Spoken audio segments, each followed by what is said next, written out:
365 দিনে 1 বছর, আর এই 1 বছরের মধ্যে একটা দিনই আছে যেদিন তুমি নিজেকে একটু স্পেশাল ফিল করতে পারো। হ্যাঁ, সেটা হলো তোমার জন্মদিন।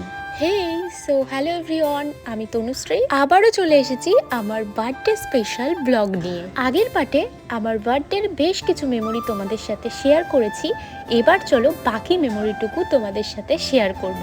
এত কষ্ট করে 4-5 ঘন্টা ধরে ডেকোরেশন করেছি, আর কিছু মেমোরিজ কালেক্ট না করলে হয় বলো তো? তাই আমি ফলো করছিলাম ইনস্টাগ্রামের কিছু ট্রেন্ড, কিন্তু এই ট্রেন্ডটা ফলো করার সময় আমার দিদির কথা খুব মনে পড়ছিল। সেই ছোট্টবেলা থেকে আমরা 3 ভাই বোন এক জায়গায় থাকলে আমাদের চতুর্থ কাউকে প্রয়োজন হতো না, আর সেখানে কেউ না থাকার জন্য ট্রেন্ডটা আমাকে একাই ফলো করতে হলো। যাই হোক, সেই সব কথা মনে করে আজকের দিনটায় মুড আপ করতে চাই না, কারণ সুখ খুব অল্প সময়ের জন্য স্থায়ী হয়, আর আমি আমার জীবনের কোনো একটা মুহূর্ত কেঁদে কেটে আপসেট হয়ে নষ্ট করতে চাই না। আর তাই আজকে তোমাদের সাথে সব ভালো মেমোরিজ গুলোই শেয়ার করব।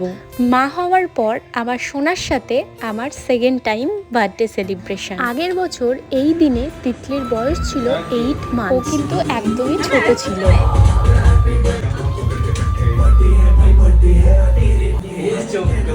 আর এই বছর তিতলি খুব মজা করেছে আর বারবার বলেছে মাম্মা টু টু। এত সুন্দর উইশ তোমরা কি কেউ পেয়েছো? অবশ্যই কমেন্ট করো। তাহলে চলো ভিডিওটা এখানেই শেষ করছি, দেখা হবে আবার নতুন কোনো ভিডিওর সাথে। ততক্ষণের জন্য টাটা, বাই।